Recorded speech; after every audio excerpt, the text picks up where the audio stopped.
তারকেশ্বরের Loknath station থেকে ঘোষপুকুর মোড় পর্যন্ত রাস্তা সংস্কারের কাজে নিম্নমানের সামগ্রী ব্যবহারের অভিযোগ তুলে কাজ বন্ধ করে দেন এলাকাবাসী। পরে এই বিষয়টি নিয়ে উদ্যোগ নেন তারকেশ্বরের বিধায়ক সন্তু পান এবং সংশ্লিষ্ট কর্তৃপক্ষের সঙ্গে আলোচনা করেন। অবশেষে এলাকাবাসীর উন্নয়নের স্বার্থে শুক্রবার পুনরায় শুরু হয় রাস্তা সংস্কারের কাজ। রাস্তা সংস্কারে ব্যবহৃত নিম্নমানের সামগ্রী এই অভিযোগে বন্ধ করে দেওয়া রাস্তার কাজ পুনরায় চালু করলেন তারকেশ্বর বিধায়ক সন্তু পান। তারকেশ্বরের লোকনাথ স্টেশন এলাকা থেকে ঘোষপুকুর মোড় পর্যন্ত রাস্তা সংস্কারের কাজে নিম্নমানের সামগ্রী ও কাজের গুণগত মান অত্যন্ত খারাপের অভিযোগ তুলে বন্ধ করে দেয় এলাকার নাগরিকরা। তাদের দাবি, তারকেশ্বর থানার অন্তর্গত বালিগুড়ি 1 নম্বর পঞ্চায়েত, রামনগর পঞ্চায়েত, আস্তারা দত্তপুর পঞ্চায়েত ও নাইটামাল পাহাড়পুর পঞ্চায়েত এলাকা জুড়ে চলা আনুমানিক 8 কিলোমিটার রাস্তা তৈরিতে ব্যবহৃত সামগ্রীর মান ও কাজ অত্যন্ত নিম্নমানের ব্যবহার করা হচ্ছিল। তাদের দাবি, আনুমানিক 5 বছর রাস্তা খারাপ থাকার পর সেই রাস্তার সংস্কারের কাজ শুরু হয়েছে, কিন্তু কাজে ব্যবহৃত সামগ্রীর মান এবং কাজের গুণগত মান অত্যন্ত নিম্নমানের। তাহলে এই রাস্তা টিকবে কতদিন? যদিও কন্ট্রাক্টরের প্রতিনিধির দাবি সঠিক পদ্ধতি মেনেই কাজ হচ্ছিল, তবে কাজে কিছুটা ভুল ত্রুটির কথা স্বীকার করে নেন। অবশেষে এলাকাবাসীর উন্নয়নের লক্ষ্যে তারকেশ্বর বিধায়ক সন্তু পানের উদ্যোগে শুক্রবার থেকে সেই কাজ আবার শুরু হলো। এ বিষয়ে এলাকার নাগরিকদের কি বক্তব্য এবং বিধায়ক সন্তু পান সাংবাদিককে কি জানালেন, বিস্তারিত শুনে নেব। আগের সরকারের আমলে যে চুরি দুর্নীতি হয়েছে তার রেশ কিছুটা এই ঠিকাদারদের মধ্যে রয়ে গিয়েছে। তারা কাজ শুরু করেছিলেন, যেভাবে কাজ করার অবস্থা তৈরি করেছিল তৃণমূল কাটমানিতে, সে কাটমানিতে কাজ শুরু করছিলেন। কিন্তু বাংলার মানুষ এবং তারকেশ্বরের মানুষ, তাদের জাগরণ হয়েছে। তারা বুঝতে পেরেছে যে এমন একটা সরকার এসেছে যেটা মানুষের সরকার, তার জন্য তারা প্রতিবাদ করছেন। এবং ঠিকাদারকে যে অভিযোগ আনা হয়েছে, ঠিকাদার তো নিজে স্বীকার করছেন, আমি শুনলাম আপনারা বলছেন। তো নিজে যদি স্বীকার করে তাহলে সেই ঠিকাদারকে আইনের আওতায় এনে ব্যবস্থা নেওয়া উচিত প্রশাসনের, আমার এটুকু মনে হয়। বাংলার রাস্তা তৈরি করার জন্য, তারকেশ্বরের রাস্তা তৈরি করার জন্য, মানুষের পরিষেবা দেওয়ার জন্য মানুষের ট্যাক্সের টাকায় সরকার পয়সা পাঠায়। সেই পয়সা নেতার পকেটে যাদের ঢুকেছে সেই তদন্ত হওয়া উচিত, সেই পকেট ফুটো হওয়া উচিত এবং সেই ঠিকাদারেরও ব্যবস্থা নেওয়া উচিত। তো যাবত রাস্তাটা বেহাল অবস্থা ছিল, এই মতো অবস্থা রাস্তা শুরু হয়ে বেশ কয়েকদিন বন্ধ ছিল। কি কারণে? কারণ হচ্ছে মাল মেটেরিয়াল এত পাতলাভাবে দিয়ে বেরিয়ে যাচ্ছে, খালি রাঙিয়ে দিয়ে বেরিয়ে যাচ্ছে।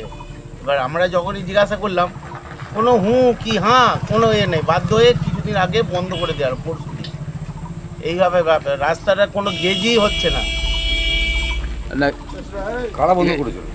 আমরা লোকনাথ থেকে বন্ধ করে দিলাম। হ্যাঁ, যে কি রাস্তা হচ্ছে সে কোনো উত্তরই দিচ্ছিল না। শেষকালে আমাদের কি বলছে, রাস্তা কাজে বাধা দিচ্ছ, তোমার করতে পারি যেন। ঠিক আছে, তো একে ডাকো, তোমাদেরকে ডাকো, কে আছে। তারপর দেখছি এলেও সব এসে রাস্তা বললো ঠিক আছে বলে দরখাস্ত দিলাম আমরা লোকনাথ থেকে। সুপারভাইজার বলছে যে বিজেপির লোকেরাই এসে বাধার সৃষ্টি করেছে। ওরা যদি বলে বিজেপি, এখন সবাই তো বিজেপি হয়ে গেছে। আগে টিএমসি, সবাই টিএমসি, সিপিএম সময় সবাই টিএমসি। এখন কিছু প্রতিবাদ করতে গেলেই বিজেপি। রাস্তা খারাপ হচ্ছে বলে বলছি, একজন নাগরিক হিসাবে কি চাইছেন এখন? রাস্তাটা ভালো হোক, ভালোভাবে হোক যেন, এইটাই চাইছি। আর কি বলবো। আপনার নাম? আমার নাম গয়রাম পাত্র, আমাদের এইখানেই বাড়ি। ধন্যবাদ। আপনাদের এলাকার রাস্তা আছে, সে রাস্তাটা হতে বেশ কয়েকদিন বন্ধ হয়েছিল, জানেন কি কারণে? এই কারণে আমরা কিন্তু যাতায়াত করি, কাজ করে যাই, যে হাফ ইঞ্চিও হয়নি। আচ্ছা, ছোটো পাথর, ও তো 1 মাস পরেই উঠে যায়। মানে গুণগত মান খুবই খারাপ নাকি? হ্যাঁ, খুব খারাপ। সেই অত একদম মাল নেই ধরতে গেলে। হ্যাঁ, এইটুকুনটা কি হবে দেখুন না, যে আপনাদের আরে বলছি তারা একটা 1 ইঞ্চি বা 2 ইঞ্চি তো ঢালাইটা হয়, পাথরটা যে রাস্তাটা হয়। কন্ট্রাক্টরের লোক বলছে যে সব কিছু মাল ঠিকঠাক আছে বলছে। ঠিকঠাক হলে কি হবে? কন্ট্রাক্টর সন্দেহ করছে, কন্ট্রাক্টর আমরা কন্ট্রাক্ট করছি। এলাকার একজন নাগরিক হয়ে আপনি কি চাইছেন? আমি চাইছি ভালো হয় তো ভালো। হ্যাঁ, এইটা রাস্তাটা সবাই চলবে, আমি চলবো, আমি তো দীর্ঘদিন কাজে যাই, সবাই যাবো, ভালো হবে। ভালো থেকে যদি খারাপ হয়, যদি খারাপ পাই তো ভালো নিয়ে করবো। কত বছর ভাঙা পড়েছিল? হ্যাঁ, ও অনেক বছর আগে। কত বছর ভাঙা পড়েছিল? হ্যাঁ, অনেক বছর। ওটা কি আর গুনবে বলো না, কাজে যাচ্ছি, ভাঙা পড়ে। তো এতদিন পর রাস্তা যখন তৈরি হচ্ছে তারপরও দেখছে এরকম অবস্থা। এরকম অবস্থা।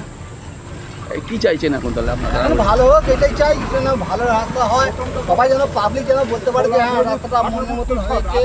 খরচা যাই হোক, সে যাই হোক, টেন্ডার যেই নেই সেই টেন্ডারের মতন টেন্ডার কাজ করুক।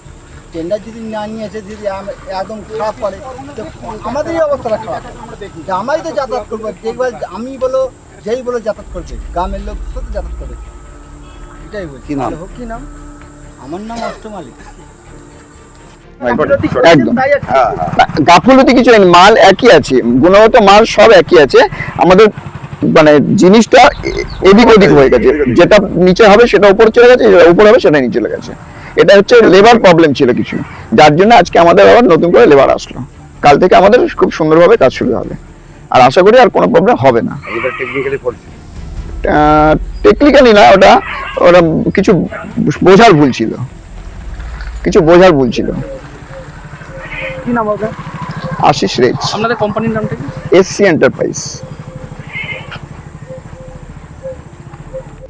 তারকেশ্বর থেকে আশিস কুমার ঘোষের রিপোর্ট, রূপসী বাংলা মিডিয়া। পুরুলিয়ায় পাত্রপাত্রী যোগাযোগের একমাত্র বিশ্বস্ত প্রতিষ্ঠান বিবাহ পরিচয়। আপনার মনের মতো জীবনসঙ্গী খুঁজতে পাশে রয়েছে বিবাহ পরিচয়। তাই আর দেরি না করে আজই যোগাযোগ করুন বিবাহ পরিচয়। Municipality commercial complex, 2nd floor, Chaibasa road, opposite PWD office, Purulia. Mobile নম্বর 9232440272।